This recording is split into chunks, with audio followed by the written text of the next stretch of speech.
to the unknown God. What does it mean?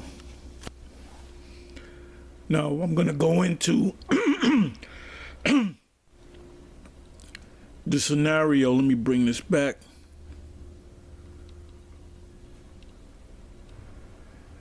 Okay, this is this is Acts excuse me, Acts 17 verse 23. But you can start at Acts 17 verse 16, and you can read down to the 23rd verse.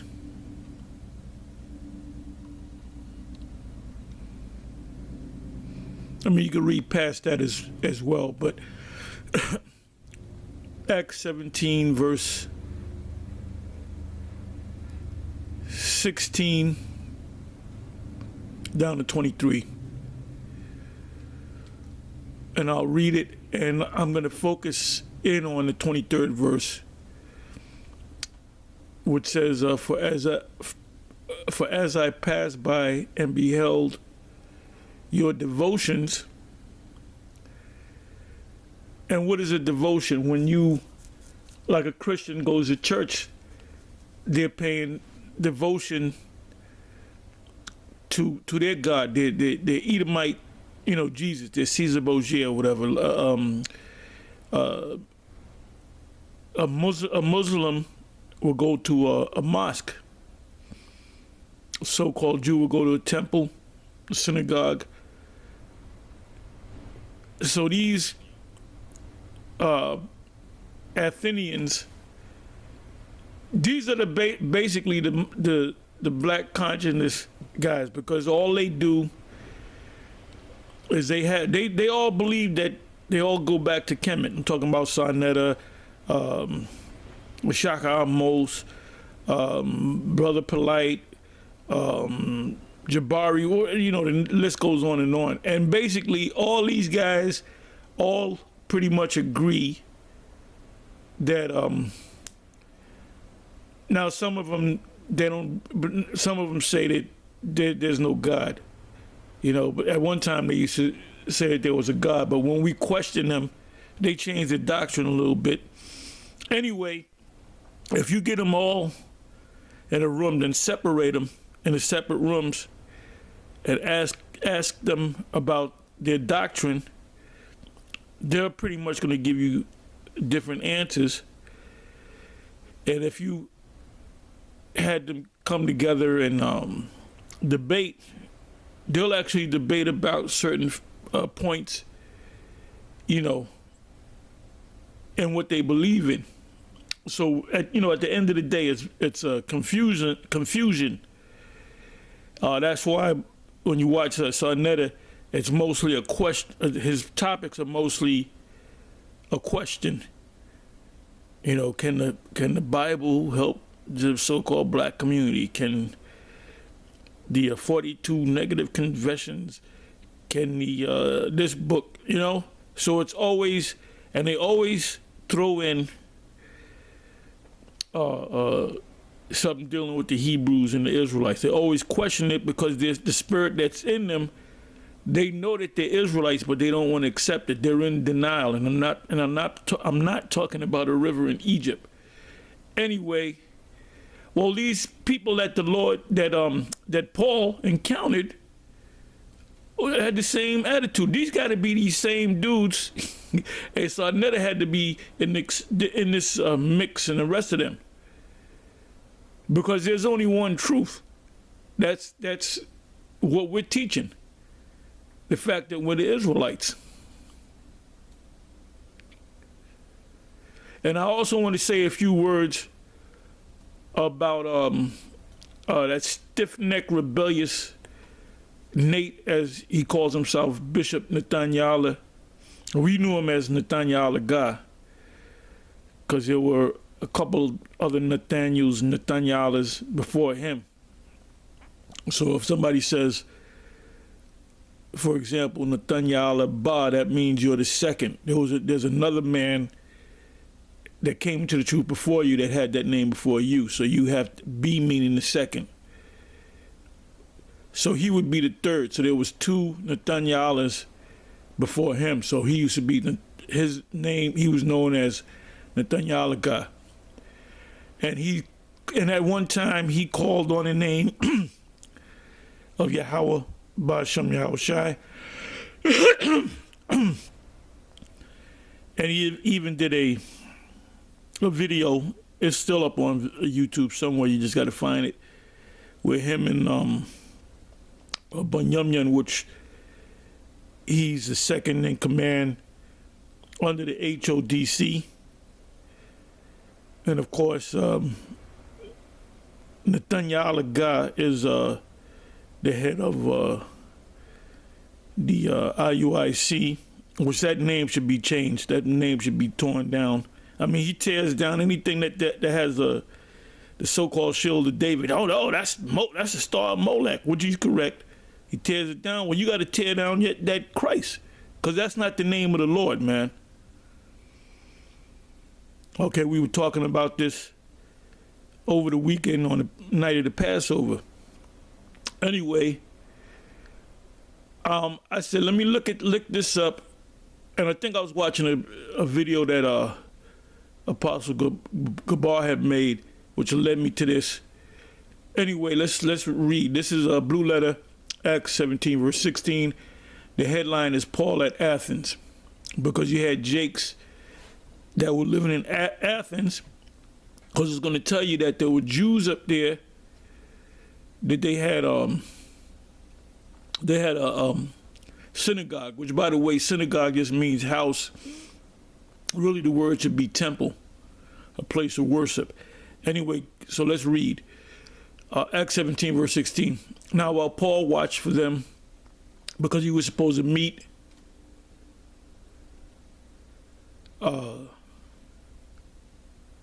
Silas and Timothy. Oh, let me read the 13th verse. Acts 17, verse 13.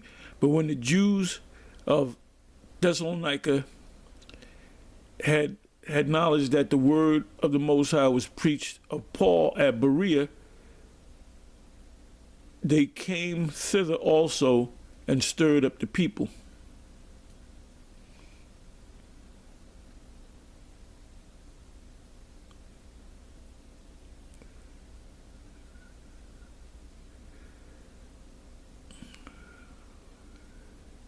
Let me read the 12th verse, Acts 17, verse 12. Therefore many of them believe also of honorable women which were Greeks. Now these Greeks were Israelites that didn't necessarily know that they were Israelites, just like all of us. For the most part, every one of you out there, every one of you men and women that have woke up to the fact that you being Israelite, based upon watching the YouTube videos in the various camps, before we came on the scene, when I say we, I'm talking about GMS, ISCPK, IUIC, LOI, HOI, HOD, the list goes on and on. You got the Sakari, which came from watching us on YouTube. So it says, therefore many of them believe also of honorable women which were Greeks. Greeks is not referring to white people or people that are from, well, they are from Greece and all around the world. It's a general term for Israelites that didn't know that they were Israelites. Gentiles, or Gentile is the best way to describe it. It didn't mean that they were from Greece necessarily. If you go to Galatians, this controversial scripture is not controversial to us. Galatians 3 verse 28, it says the Jews first and also the Greeks. Well, also the Most High was dealing with the Israelites, but he allowed the Greeks to come in, but not the Romans or the Cushites. No, it's a general term meaning Israelites not knowing that they were Israelites. Israelites in the Gentile state of mind, if that's what we use. That we use that terminology. It says Greeks and of men not a few. Men meaning Israelite men. A perfect example is Cornelius. Cornelius is an Israelite. And then you groups out there, you other Israelite groups, you need a spiritual update. You know, if you don't update your computer, things are not going to work right. So you have to update it. So you Israelites groups out there that's teaching that Cornelius is an Edomite, you badly need a spiritual update. You need a spiritual update. You need to watch the GMS videos more, because we break. Look, we've been going into all the various chapters of Revelation. We go all into the breakdowns. You might say, which camp would be considered experts in breakdowns, and that would have to be GMS. And then you got other camps that do that too. You got Sakari. They do a lot of breakdowns. They do a lot of prophetic interpret. Revelation, Daniel, the various prophetic scriptures. Which, if the Spirit's not working with you, you're not going to get it. So you need to watch GMS videos more. Anyway. So he met up with they would meet up with Paul, Silas, and Timotheus,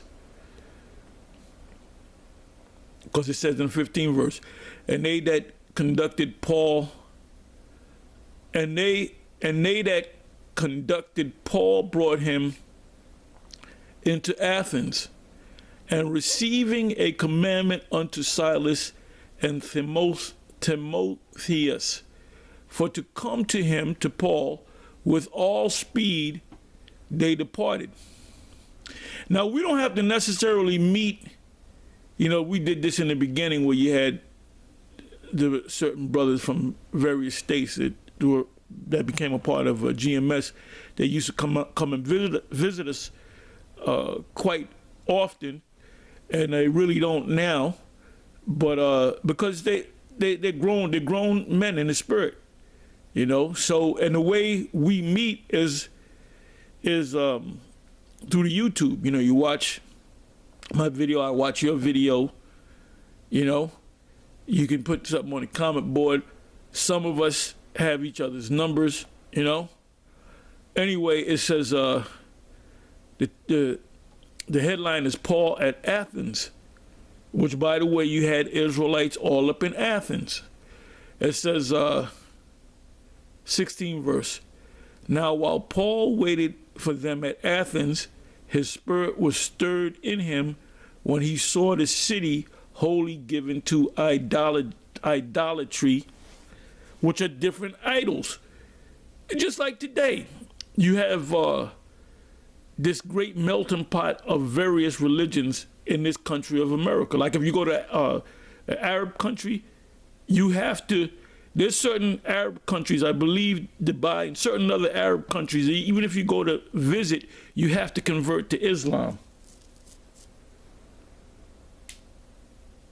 Now, the countries in particular, I can't tell you, but I remember the movie X by this guy, Spike Lee, when they filmed certain scenes when Malcolm X went to for the Hajj in Mecca, that when they came into the country, they told them you can't come in unless you convert to Islam. And Spike Lee and Denzel and all the crew, they had to convert to Islam. But then when they came back to America, they threw it, but they had to actually go through the steps of accepting the religion of Islam. So now in America, you can worship a head of lettuce.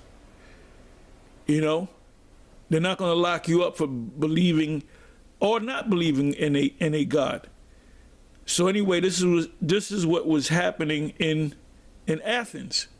You had all these Jakes. You had Edomites too, and other nations, but you had a lot of Jakes that believed in the Socrates and the Homers and the seven sages and the Aristotles and so forth, which were all jakes, by the way. All jakes. Esau lying his ass off again. Socrates was a so-called black man that looked just like King Marshall. Looked just like him.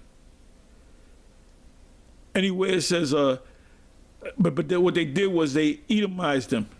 I had one picture years ago of Socrates, and he was clearly it was a mural somewhere in Greece. I think Athens, Greece. I don't know if they tore it down, but they had somebody had painted, and this goes back to the ancient world. They had painted a image of Socrates, and he was clearly a black man. But through the years, what they did was, we use the term whititized. They whititized him. They Edomized him, and that's what they do. Anyway, it says, now while Paul waited for them at Athens, I think about the story about Yeshaya. High priest Yeshaya used to say that if we're here long enough, generation after generation, they'll make Michael Jordan into a white man, make him look like Mr. Clean. And that's what these devils do, which is called iconoclasm. Anyway, it says, 16th verse. Now, while Paul waited for them at Athens, his spirit was stirred in him when he saw the city wholly given to idolatry, the worshiping of many gods.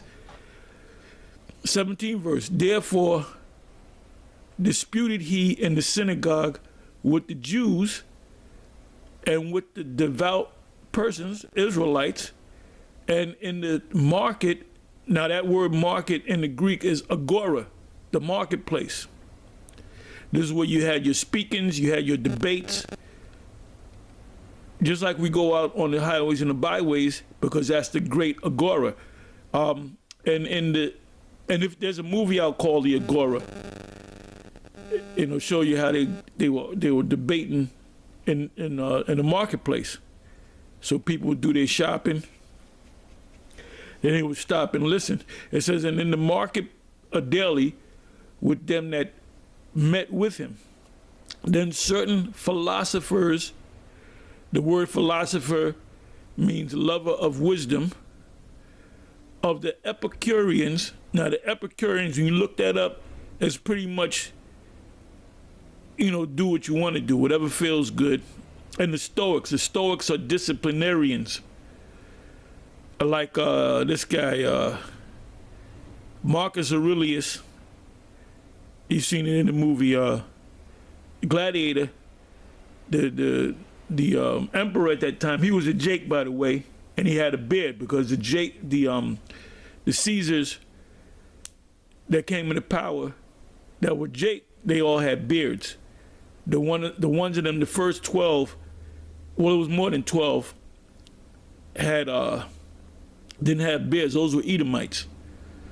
So the last Edomite that sat on the throne of being a Caesar was Domitian, the younger brother of Titus, during the time period of 70 AD, 80 AD, around there.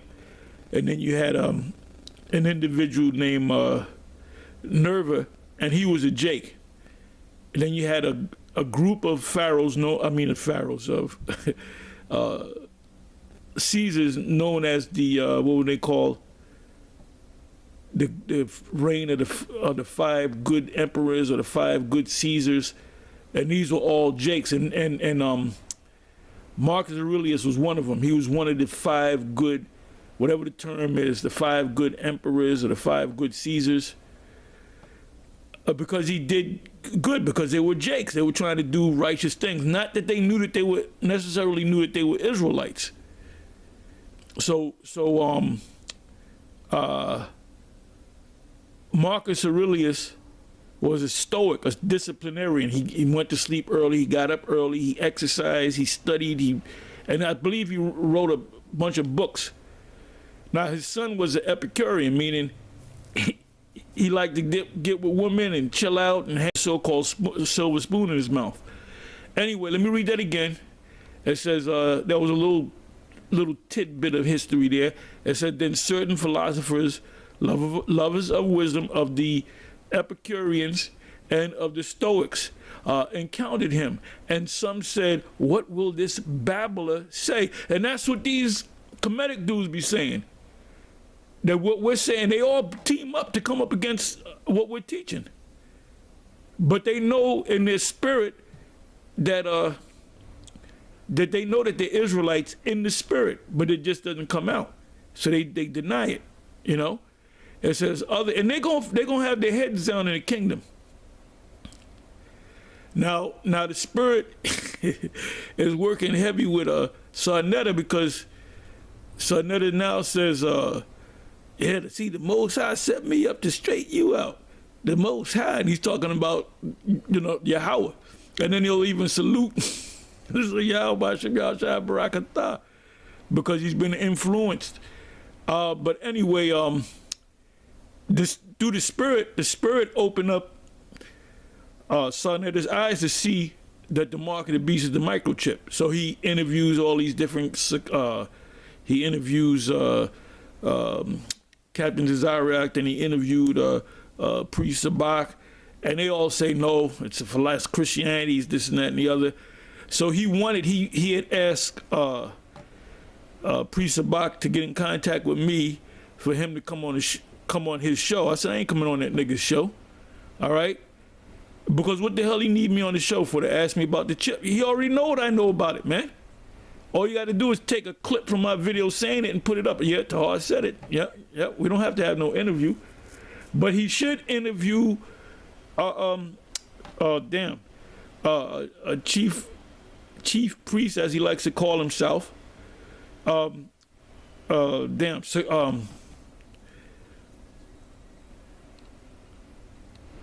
head of Sakari Al-Azhar. All you got to do is interview him. He gonna say the same thing that I say, cause he came up, you know, up in rank, so to speak, in GMS. So his so-called doctrine is pretty much GMS doctrine. They go off on other things. It says, now let me read this again. I'm rambling. Forgive me. It says Acts 17 verse 18. But when I ramble good trouble. 18 verse. Then certain philosophers of the Epicureans, y'all should know what that means. I explain it, but look it up anyway. Prove me wrong or right. And of the Stoics encountered him, and some said, what will this babbler say? Others some, he seemeth to be a setter forth of strange gods, because he preaches unto them. The word there is Jesus, but we know there was no J in the Hebrew. But if you click on that word, they will say that the actual name during the time of the Romans, the Romans called him Iesus, which is Greek for Yahushai, but his actual name is Yahushai. And the resurrected. Okay, reading on. What the hell's going on here? Esau don't want me to bring this out, man. He's a bitch. The page just froze on me. Give me a second.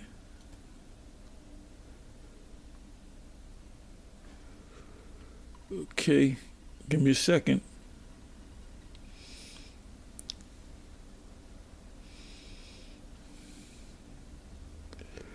Esau don't like it when the devil don't like it when you're bringing the truth out. Come on, man. All right, boom, it came back.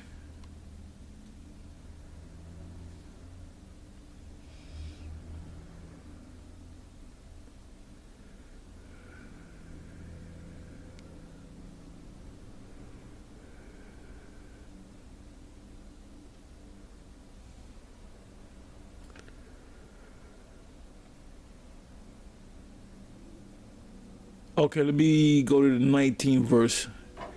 It says, and they took him and brought him unto, did I gotta go up more?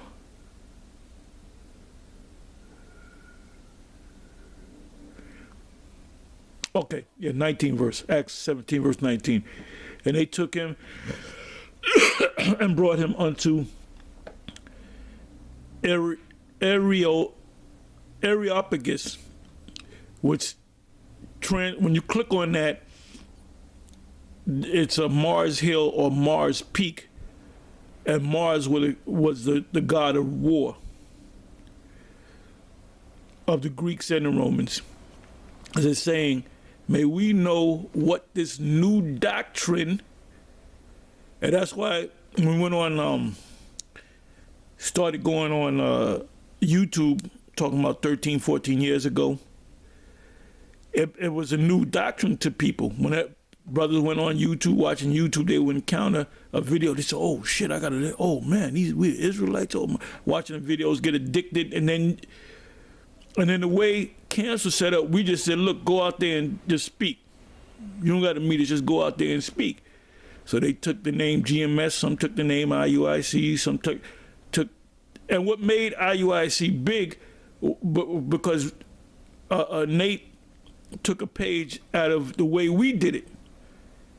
We were just putting up videos. You know, anytime you went on there, you got, and I remember it was one page, the GMS in one page. And then all of us started having our own pages. So now you can't even keep up. It's humanly impossible to watch all the GMS videos, even if everybody puts one up today. No way you can watch all of them. So let's talk about for the last 13, 14 years. It says, and they took him and brought him unto Areopagus, saying, may we know what this new doctrine, wherefore thou speaketh, is? So 13, 14 years ago, 15 years ago, this was considered new to the world. And now they call us, you know, thanks to the great almighty, big brother almighty Vocab alone, he calls us the One Westers, because that's where the focus is on. Those other Israelite groups, they're not on our level. It said, for thou bringest certain strange things to our ears. And these are Israelites talking, not Edomites. We would know, therefore, what these things mean. And that's basically what the Kemetic community is saying. They always, well, what is the Bible right for us? Is our language Hebrew? Are we Hebrew Israelites? For all the Athenians, which were Jakes, that were following these different philosophies, and strangers, which are Israelites, which were there, spent their time in nothing else but either to tell or to hear some new thing. And that's what them guys used to do. They used to get in front of the 125th Street Mart, on 125th Street, of course, down the block from the Apollo Theater. Anyway, it says, the headline is Sermon on Mars Hill, 22nd verse. Then Paul stood in the midst of Mars Hill, or Areopagus, which is Mars Peak, it's also known as Mars Peak, and said, ye men of Athens, he's talking to Israelites up in Athens, Greece, I perceive that in all things ye are too superstitious. Let me just look at that word. Let me examine that word. Superstitious. Wow, that's a long word. G1174, Dicedaimon. Dicedaimon.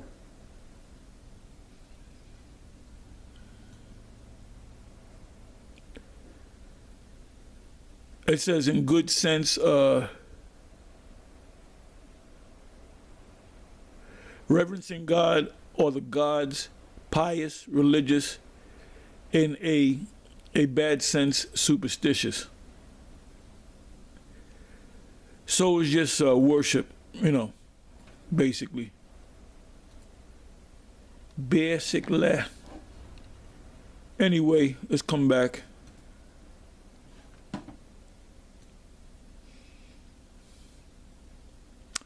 Like superstition is, step on a crack, break your mother's back. Don't split the pole. That's bad luck. That's all superstitious. Anyway, it says here in Acts 17, verse 23, for as I passed by and beheld your devotions, meaning your worship of whatever God you worship, I found an altar with the inscription, to the unknown God, whom therefore ye ignorantly worship, him declare I unto you. So the unknown God is only one power. You have the one power, and you have his sons, then you have the angels, you have an order. So when you're worshiping the Most High, you have to worship him through Yahweh Shai. John, John 14:6, I believe. I'm not going to go to it. Somebody can put it up in the description section, not description, the comment section. Anyway, let me read that again, 23rd verse. For as I passed by and beheld your devotions, I found an altar with the inscription, to the unknown God, whom therefore ye ignorantly worship, him declare I unto you, because they didn't know his name. So now in the case of Nathaniel guy, basically he's saying we're not going to call on Yahweh and Yahweh Shai because we don't know that's their real names.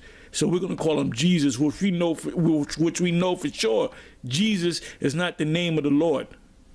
There was no J during that time period. The J came about, we used to say in the 1600s or whatever, 17th century.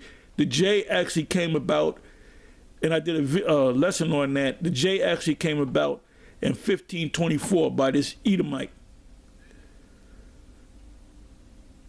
So for you to call on Jesus and Christ and IUIC, the C is Christ, is nonsense, man.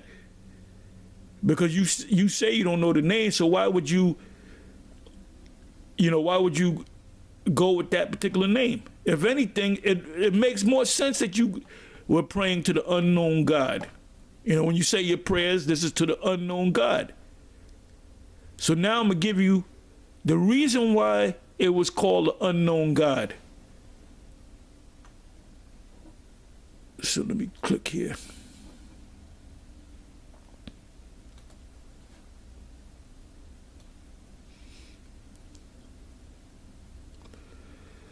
Bear with me for a minute. Okay. The unknown God, to the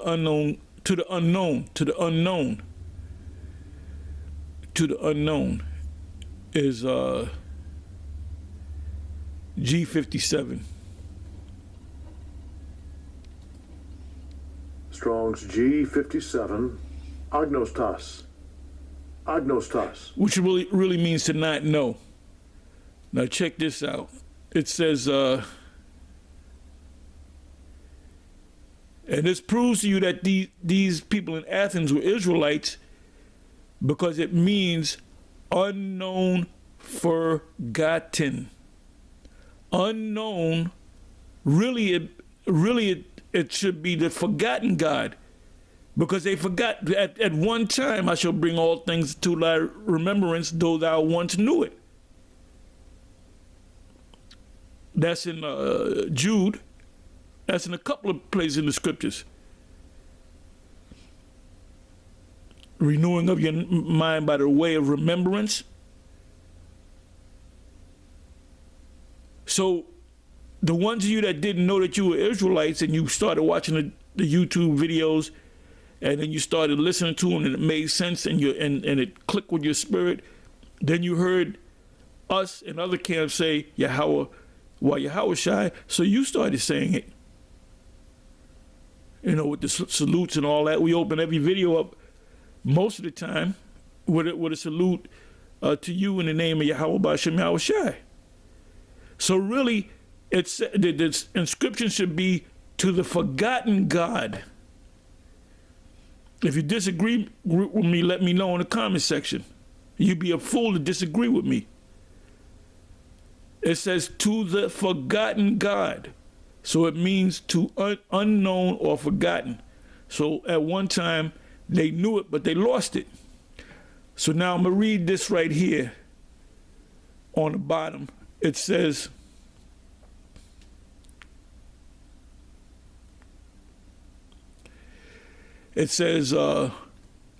Epimenides, I can't hardly see it. Epimenides, a certain Cretan, let me look up the word Cretan if I can.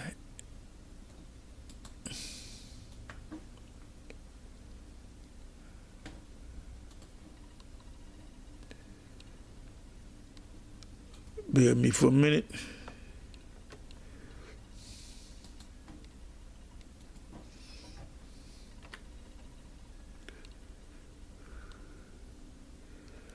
Okay, that's someone that lived on an island called Crete in Greece. So you had Israelites. Hey, there's a lot of Israelites among the Greek community, man. There's this one guy that owns a restaurant that last time I seen was years ago. The dude looked like a straight up dark-skinned Dominican. And I thought he was Dominican. I found out this guy is an actual Greek. And he used to have Greek icons in his restaurant. Oh, another guy that's a Greek is Tony Orlando. Remember Tony Orlando and Don? Everybody thought he was a Puerto Rican. Oh, that's a Puerto Rican. No, he's actually a Greek. He's actually a Greek, which means he's most likely an Israelite. We're truly scattered throughout the whole planet Earth. So a Cretan is someone that lives on the island or was birthed on the island. It says a native or inhabitant of the Greek island Crete. So it says a certain Cretan come to Athens. So he got off the island and went to the mainland, which is Athens, to stop a plague. Now, how did they stop a plague? They did what they had to do to stop a plague, but they would pray to the Most High. It said he offered a sheep. Why did he offer the sheep? Because he was an Israelite. Whether he knew he was an Israelite or not, he was an Israelite. On altars which did not bear the name of any god, because they didn't know his name. They lost his name. That word unknown to the unknown God, the word should be forgotten God, because they lost the name. But they knew that there was a God, a power. It says name of any God, or did not bear the name of any God, but were addressed to the unknown God, which the word should be forgotten God. Because they didn't know how to call on him, because they didn't know. I know my foreparents used to call on God, but I forget his name. So the Apostle Paul had to straighten them out. It says, at least one of the altars survived till Paul's day, and that had to be that altar, because a lot of those altars were in disrepair, that broke down, that people didn't keep it up. But there was one that stayed up. So Paul was saying, well, that unknown God, that forgotten God, I'm gonna tell you who the name of that God. That's Yahawashi, Yahweh B'Shem Yahawashi. Anyway, with that, I'm gonna say Shalom.